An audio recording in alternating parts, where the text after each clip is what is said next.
अरे ओ नासिर के बच्चे, इधर आ। कितनी बार तुम्हें समझाया है, जब आवाज दूं तो फौरन से मेरी बात सुना करो। मैं अभी बाजार से आकर बैठा ही था। चिलचिलाती धूप में 1 घंटा बाजार से सब्जी दाल चिकन लाकर मैंने किचन में रखा ही था। बस पानी पीने के लिए बैठा था कि बड़ी मामी ने आवाज दी थी। पानी के 2 घूंट ही मैंने हलक से नीचे उतारे थे और गिलास को एक तरफ रख दिया। फिर मैंने वहीं से मामी को हाँक लगाई, आया मामी जी। मैं वहीं से बड़ी मामी के कमरे की तरफ चल पड़ा था। वो भी जल्दबाजी में अपने कमरे से बाहर निकल रही थी। मुझे देखकर कहने लगी, एक तो मेरी मत ही मार दी है इस नूर ने। तुम बाजार चले गए तो मुझे याद आया कि नूर की सहेलियां आने वाली हैं। मैंने तो उनके लिए चाय का सामान ही नहीं मंगवाया। ऐसा करो नासिर बेटा, शाबाश, बाजार से जाकर बेकरी का कुछ सामान ले आओ। और हाँ, गर्मा गर्म समोसे भी ले आना। 2000 का नोट मामी ने मुझे पकड़ाया था। मैंने कहा, मामी जी अभी तो 4 बज रहे हैं, समोसे तो मुश्किल से ही मिलेंगे। मामी कहने लगी, देख लेना, थोड़े दूर चले जाना, मिल जाएंगे। और देखो, एक भी चीज कम नहीं होनी चाहिए। तुम्हें तो नूर की आदत का पता है, एक भी चीज कम हुई तो ऐसा शोर मचाएगी कि पूरा घर सर पर उठा लेगी। मैं जानता था कि नूर किस कदर जिद्दी टाइप की लड़की है। खैर, पागल तो पूरा खानदान ही था। मुझे तो उन्होंने मुफ्त का नौकर समझ रखा था। मैं छोटा सा था जब मेरे पापा ने मेरी माँ को तलाक देकर घर से निकाल दिया था। मेरी माँ मुझे लेकर मायके की दहलीज पर आकर बैठ गई। लेकिन मेरे नाना नानी और मामा ने कहा कि हम अपनी जवान जहान बहन की जिंदगी बर्बाद नहीं कर सकते, इसलिए उसकी शादी करवा देंगे। मेरी माँ कहने लगी, मेरे बेटे की जिंदगी बर्बाद हो जाएगी, वो तो बेकसूर है, बाप ने तो उसे धुतकार ही दिया है। अगर मैं भी उसे अपनी आगोश से दूर रख दूं तो वो तो माँ बाप दोनों के ही प्यार से महरूम हो जाएगा।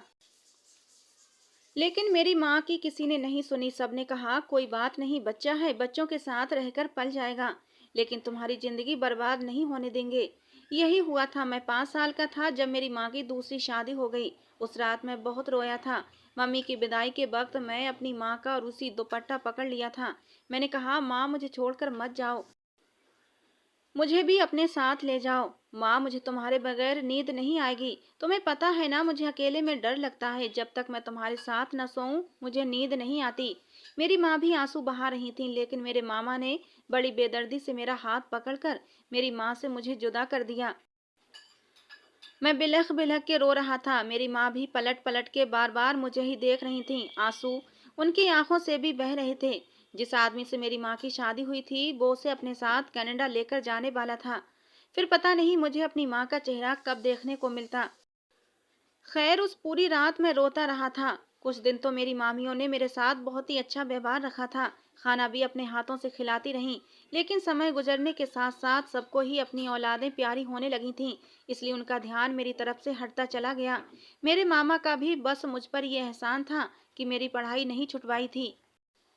लेकिन मैं जैसे ही स्कूल से वापस आता मेरे काम शुरू हो जाते। घर का सौदा सुलफ लाना, घर के छोटे मोटे काम करना, यहाँ तक कि बर्तन धोना तक मेरी जिम्मेदारी में शामिल होने लगा था।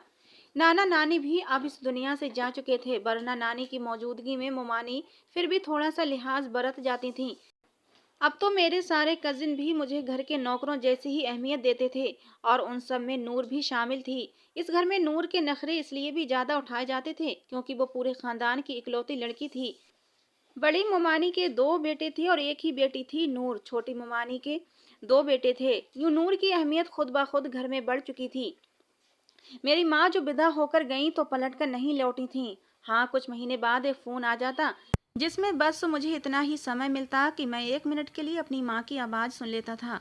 बोलने के लिए तो ऐसा लगता कि जैसे मेरे पास शब्द ही खत्म हो चुके हैं, और मेरी माँ की तो बस सिसकियाँ ही मुझे सुनाई देती थीं। मुझसे कहती, बेटा मुझे माफ़ कर देना, मैं तुम्हारा हक अदा नहीं कर पाई। मैं अब उन्हें क्या कहता, बस ये कह देता, आप मेरी फिक्र ना करें, यहाँ सब बहुत अच्छे हैं, मेरा बहुत ख्याल रखते हैं। समय यूं ही गुजरने लगा। मैं 22 साल का अच्छा खासा गबरू जवान मर्द हो चुका था। 14 क्लासेस पढ़ी तो मामू मुझे अपनी दुकान पर ले गए और सारे काम मुझसे ही करवाने लगे थे। थक हार कर रात को घर पहुंचता, मुमानियों की चकचक शुरू हो जाती। खाने के बीच ही वो कहने लगती, खाना खाते ही पूरे किचन को तुमने साफ करना है। तुम तो दुकान पर बैठे बैठे ही आते हो, और एक हम हैं कि यहाँ पर अपने बच्चों के साथ साथ दूसरों के बच्चों को भी पालते हैं।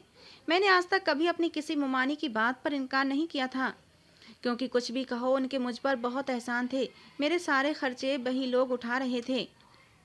मेरा काम तो जैसे किसी गिनती में ही नहीं था। बस साल के 2 जोड़े कपड़े मेरे मामा मुझे नए बनाकर देते थे, एक बड़ी ईद पर, एक छोटी ईद पर।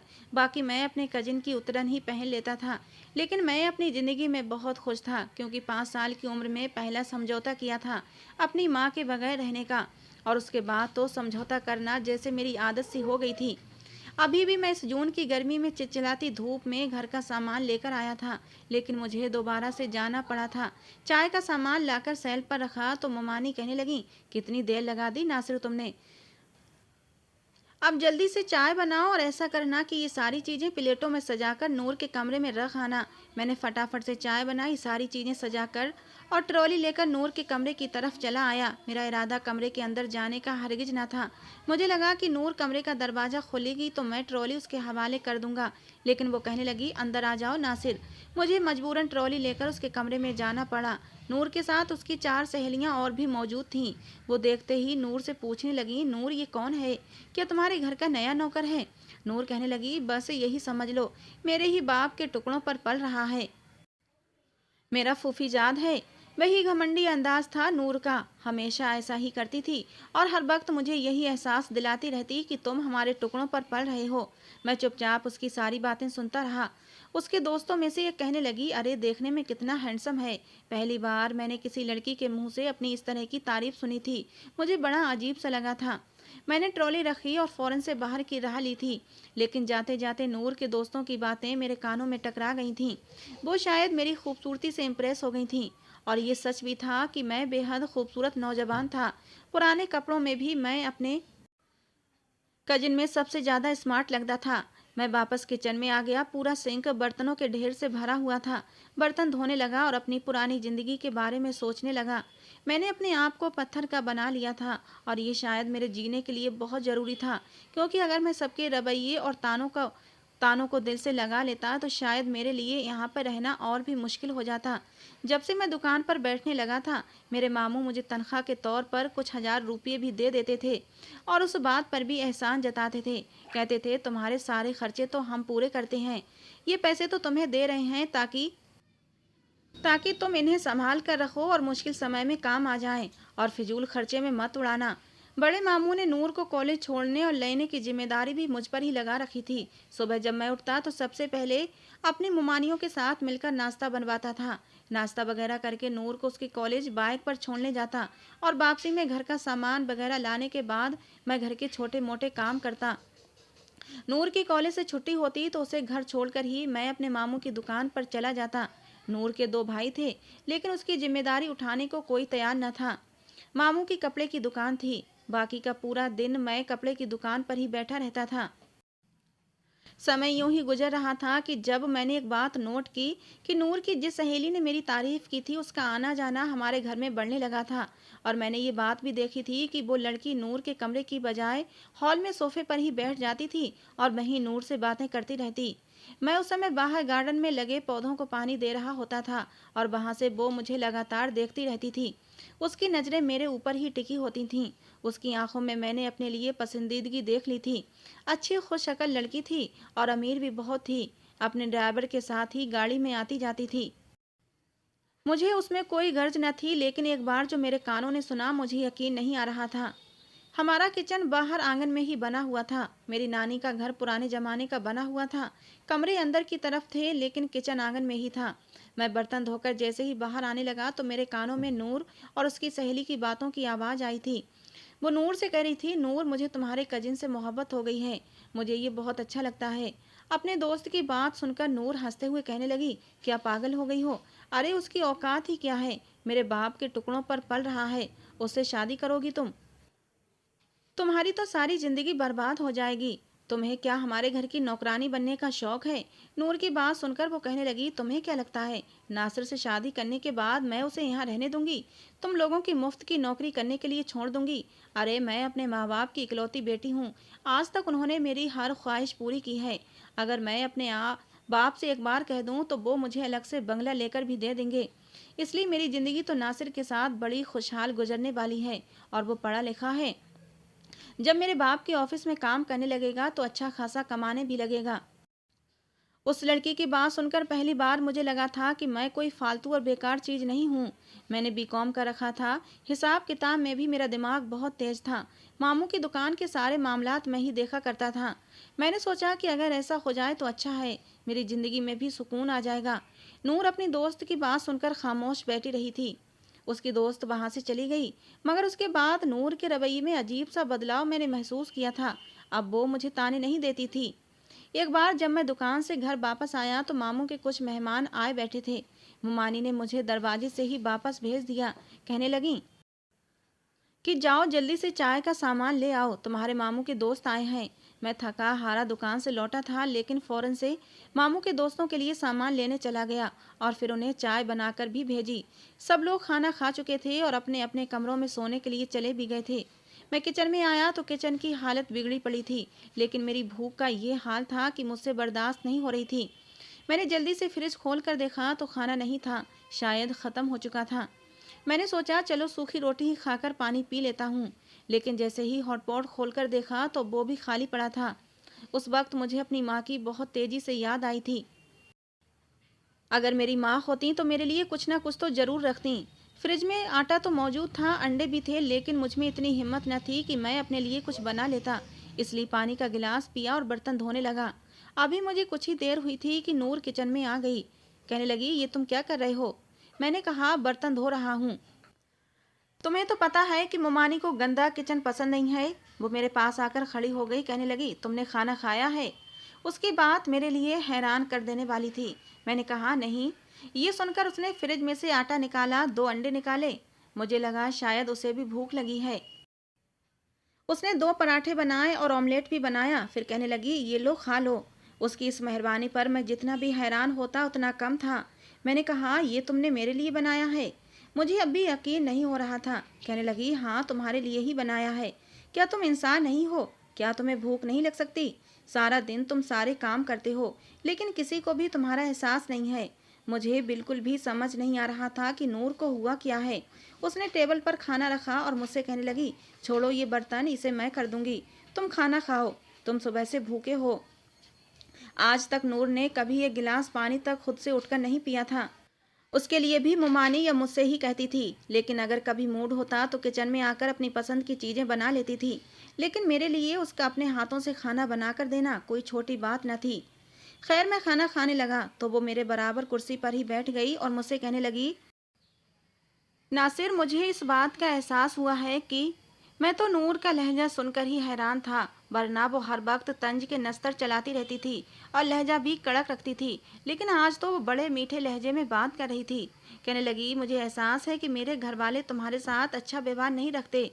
मैं भी नहीं रखती थी, लेकिन जानते हो, मुझे मेरी दोस्त ने एहसास दिलाया है। वो मेरी दोस्त है ना, जो आए रोज मेरे घर आती रहती है। मैं जानता था, इसीलिए हाँ में सिर हिला दिया। फिर वो कहने लगी, वो तुम्हारे चक्कर में ही आती है। कहती है तुमसे शादी करना चाहती है, शादी करके तुम्हें घर जमाई बना लेगी, यहाँ से बहुत दूर ले जाएगी। ये कहने के बाद उसने मेरे हाथ पर हाथ रख दिया। मैं तो यूं था कि सांस लेना भूल गया था, साथ ही वो आंसू भी बहाने लगी। मैं तो खाना खाना ही भूल गया था। वो रो रही थी, लेकिन क्यों रो रही थी? वो कहने लगी कि नासिर, उस वक्त मुझे एहसास हुआ कि मैं तो तुम्हारे बगैर रह ही नहीं सकती, मुझे तुमसे मोहब्बत हो गई है। उसके एतराफ़े मोहब्बत ने तो मेरे दिल के अंदर एक ऊधम सी मचा दी थी। रात के समय जब सब सो रहे थे तो वो मुझसे अपनी मोहब्बत का इजहार कर रही थी। मेरा दिल तो यूं था जैसे पसलियां तोड़कर बाहर आ जाएगा। मैंने जल्दी से अपने हाथ उसके हाथ से पीछे किए थे। मैंने कहा, तुम्हें शर्म नहीं आती? ये कैसी बातें कर रही हो मुझसे? मैं तुम्हारे बारे में ऐसा नहीं सोचता। नूर कहने लगी, लेकिन मैं तो सोचती हूँ ना। नासिर देखो, इनकार मत करना, मैं मर जाऊंगी तुम्हारे बगैर। क्या मेरे मरने के बाद तुम्हें यकीन होगा? फिर वो कहने लगी, कुछ दिन बाद ही मेरी दोस्त तुम्हारे लिए रिश्ता लाने वाली है। अगर तुमने उसे उससे शादी कर ली तो देखो, मैं जहर खा लूंगी। नूर ये कहकर वहां से चली गई और मैं सोच में पड़ गया था। क्या वो पागल थी? वो कैसे मुझसे मोहब्बत कर सकती थी? लेकिन मेरा दिल पहली बार नूर के नाम पर धड़का था। वो रो रही थी, हिचकियों से रो रही थी। मैंने आज तक उसे रोते नहीं देखा था और मुझे ये भी डर था कि कहीं और मुझे इस बात का भी एहसास था कि अगर मैंने उसकी सहेली से शादी कर ली और घर छोड़कर चला गया तो कहीं वो सच में खुद को नुकसान न पहुंचा ले। वो मुझसे मोहब्बत करने लगी थी और उसे इस बात का एहसास अब हुआ था। उसके बाद नूर मेरा बहुत ख्याल रखने लगी थी, मेरे सारे काम अपने हाथों से करने लगी थी। कहती थी बस मुझे छोड़कर मत जाना। एक दिन मैंने कहा नूर, मोमानी और मामू कभी तुमसे मेरी शादी करने पर राजी नहीं होंगे। तुम उनकी इकलौती औलाद हो, उन्होंने तुम्हारे लिए बहुत कुछ अच्छा सोचा होगा। मैं अपनी हैसियत जानता था। मैंने कहा देखो नूर, मेरी आंखों में तुम्हारे लिए अभी कोई ख्वाब नहीं है। बेहतर है तुम पीछे हट जाओ, क्योंकि अगर तुम बार बार मेरे करीब आओगी, मुझसे मोहब्बत की बातें करोगी, तो मैं पत्थर का तो नहीं हूँ, तुम्हारी तरह दिल मैं भी रखता हूँ, और मेरे दिल में भी मोहब्बत भरे जज्बात उभर सकते हैं। मैं नूर को समझाने की कोशिश कर रहा था, लेकिन वो एकदम से मेरे सीने के साथ लग गई और रोने लगी। कहने लगी ठीक है, जब मैं तुम्हारे लिए मर जाऊंगी तब तुम्हें यकीन आ जाएगा। उसकी इस तरह की बेसाख्ता अमल पर मैं जैसे अपनी जगह जम सा गया था। मेरा दिल इस वक्त तेजी से धड़क रहा था। वो मेरे इस कदर करीब थी कि एक लड़की होते हुए उसने पहल की थी, लेकिन मैंने फौरन से उसको खुद से पीछे किया था, उसके आंसू साफ किए। उसके बाद तो नूर की हिम्मतें और भी बढ़ने लगी थीं। रात के वक्त जब सब सो जाते तो वो मेरे पास आ जाती। उसकी मोहब्बत भरी बातों में अब मैं भी खोने लगा था। वो बेख्तियार ही मेरे कंधे पर अपना सर रख देती।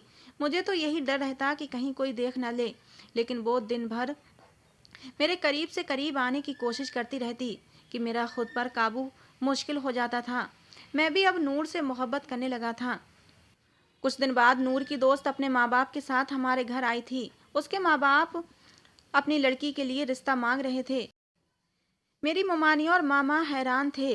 कहने लगे कि नासिर की हैसियत हमारे घर में एक नौकर जैसी है, और आपको रिश्ता ही करना है तो आप अपनी बेटी का रिश्ता हमारे किसी बेटे से कर दें। लेकिन वो लोग कहने लगे मेरी बेटी को नासिर ही पसंद है, इसलिए हम चाहते हैं कि हमारी बेटी का रिश्ता नासिर से तय हो जाए। मामू कहने लगे हमें तो कोई ऐतराज नहीं, नासिर से पूछ लें, अगर वो राजी है तो बेशक शादी कर लें। लेकिन मुझे तो नूर बाधा ले चुकी थी कि तुम शादी से इनकार कर देना, इसीलिए मैंने शादी से इनकार कर दिया। मेरा इनकार सुनकर वो लड़की मेरे पास आ गई। कहने लगी नासिर, मैं तुमसे मोहब्बत करती हूँ, तुम्हारी ज़िंदगी बदल के रख दूंगी, तुम्हारे पास हर चीज़ होगी। लेकिन मेरा इनकार अपनी जगह जमा हुआ था। मैं नूर से बेवफाई नहीं कर सकता था। मैं जानता था वो बहुत जिद्दी लड़की है, वो जो कहेगी उस पर कर गुजरेगी, वो मेरे बगैर मर जाएगी। जब मैं बार बार इनकार करता रहा तो वो लड़की उदास होते हुए अपने माँ बाप के साथ चली गई। ये देखकर नूर बहुत खुश हुई थी, और उसके बाद तो जैसे मेरा नूर की मोहब्बत का सिलसिला चल पड़ा था। रात को जब सब सो जाते तो मैं और नूर फ्यूचर के ख्वाब अपनी आंखों में सजाते रहते। अब मैं मामू की दुकान पर बहुत ही दिल लगाकर मेहनत करने लगा था। मैं चाहता था कि मामू का दिल और भी ज़्यादा जीत लूं, ताकि जब नूर का रिश्ता मांगूं तो उन्हें ऐतराज ना हो। लेकिन उससे पहले ही नूर के लिए एक रिश्ता आया था। वो लोग बहुत अमीर थे। इस रिश्ते के आते ही मेरी मुमानी के पांव तो ज़मीन पर ही नहीं पड़ रहे थे। लेकिन मुझे अपनी मोहब्बत पर पूरा भरोसा था। मैं जानता था नूर कभी भी मेरे अलावा किसी से शादी नहीं करेगी। लेकिन मुझे हैरत उस समय हुई जब मुमानी ने मेरे मुंह में मिठाई का लड्डू डाला और कहने लगी कि नूर का रिश्ता पक्का हो गया है। मुझे तो अपने कानों पर यकीन ही नहीं आया था। मैं फौरन से नूर के कमरे में गया। वो बेहद खुश थी। मुझे तो लगा शायद मुमानी ने या मामू ने जबरदस्ती उसका रिश्ता किया है, लेकिन वो तो मुस्कुरा रही थी, खुशी से चहक रही थी। मैंने कहा नूर ये सब? वो कहने लगी ये सब क्या, देख नहीं रहे कितने बड़े घर से मेरा रिश्ता आया है, मैं बहुत खुश हूँ। ये सुनकर मैंने हैरत से उसे देखा था। मैंने कहा लेकिन तुम तो मुझसे मोहब्बत करती हो। मेरी बात सुनकर वो हंसने लगी जोर जोर से। कहने लगी कौन सी मोहब्बत, कैसी मोहब्बत, मुझे तुमसे कोई मोहब्बत नहीं है। पहले जाकर आईने में खुद की शक्ल देखो, तुम्हारी औकात है कि मैं तुमसे मोहब्बत करूं? वो तो मेरी दोस्त ना जाने क्यों तुमसे इम्प्रेस हुई थी, तुमसे शादी करना चाहती थी। मैंने सोचा कि अगर तुम्हारी शादी उससे हो जाती है तो वो तो तुम्हें 2-3 दिन में ही अमीर बना देगी, और मैं नहीं चाहती थी कि पाँव की जूती मेरे सर पर नजर आए। मैंने तुम्हारे साथ मोहब्बत का ड्रामा रचाया था ताकि तुम मेरी दोस्त सोनिया से शादी पर इनकार कर दो, और अब वो अपना दिल टूटने पर ये देश ही छोड़कर जा चुकी है। तुम इस घर के नौकर हो, इसलिए सारी जिंदगी इस घर के नौकर ही रहोगे। मैं कभी भी तुम्हें अपने बराबर नहीं देख सकती। नूर की बातें सुनकर मुझे अपने कानों पर यकीन नहीं आ रहा था। मैं इस वक्त उसकी मोहब्बत में डूब चुका था। मैंने नम आंखों से कहा मेरे साथ तुम ऐसा नहीं कर सकती, मैं तुमसे बहुत मोहब्बत करने लगा हूँ। एक मर्द होते हुए मैं नूर के सामने घुटनों के बल बैठकर उसके सामने अपने दोनों हाथ जोड़कर अपनी मोहब्बत की भीख मांग रहा था। लेकिन उसका वही घमंडी अंदाज था। कहने लगी खबरदार, जो तुमने किसी से इस बात की चर्चा भी की, वैसे भी कोई भी तुम पर विश्वास तो करेगा नहीं। मैंने नूर की बहुत विनती की, लेकिन वो नहीं मानी। मुझ में इतना मुझ में इतना हौसला न था कि उसे अपने सामने विदा होते देख सकता। मैं रातों ही रात वो घर छोड़कर चला गया था। मेरे पास इतने पैसे जमा हो चुके थे कि उन पैसों से मैं दुबई जा सकता था, और मैं वहीं 10 साल मन लगाकर मेहनत करता रहा। 10 सालों के बाद वापस आया। मैंने इतने पैसे कमा लिए थे कि अपने मामा के बंगले से भी बड़ा एक बंगला खरीद लिया, और बचे हुए पैसों से अपना बिजनेस भी शुरू कर लिया। मेरा बिजनेस जल्दी ही चल पड़ा, और फिर मैं वहीं रहने लगा। एक बार सोचा कि मुझे उन लोगों से मिल लेना चाहिए। वैसे भी वक्त तो पहले से बहुत आगे बढ़ चुका था। मेरी उम्र इस समय 34 साल हो चुकी थी। मुझे पता था नूर की शादी हो गई होगी और वो अपने पति और बच्चों के साथ एक खुशहाल जिंदगी गुजार रही होगी। लेकिन फिर भी मैंने सोचा मुझे उन लोगों के पास जाना चाहिए, मिलना चाहिए। कुछ भी हो, उन लोगों ने मेरा पालन पोषण किया था, मुझे पढ़ाया लिखाया था। लेकिन जब मैं मामू के दरवाजे पर दस्तक दी तो दरवाजा नूर ने ही खोला था। चेहरे की रौनक धुंधली पड़ चुकी थी, तन पर पहने कपड़े भी मैले थे। मुझे देखकर कुछ देर तो देखती रही, फिर वो पीछे हट गई। मैं अंदर दाखिल हुआ तो मुझे देखकर देखती ही रह गई थी। फिर वो पीछे हट गई और अपने कमरे में चली गई। मैं अंदर दाखिल हुआ तो मुझे देखकर मामू मुमानियां आगे बढ़कर मुझसे मिले थे, और तब मुझे पता चला ऐन निकाह के वक्त लड़के ने नूर से शादी करने से इनकार कर दिया। उसके बाद से नूर का कहीं रिश्ता नहीं हुआ। सब यही कहते हैं कि लड़की में ही कोई कमी होगी जो बारात ही नहीं आई, और लड़के ने शादी से इनकार कर दिया। फिर मुमानी मुझसे कहने लगी, नासिर तुम मेरी बेटी को अपना लो, वो तो हंसना तक भूल गई है। मैं नूर के कमरे में दाखिल हुआ तो वो सिसकियों से रो रही थी। मुझे देखकर अपने आंसू पोंछने लगी। मेरे पास आई और कहने लगी, मुझे माफ कर दो नासिर, मैंने तुम्हारे साथ अच्छा नहीं किया। उसके बाद उसने मेरे सामने हाथ जोड़ दिए।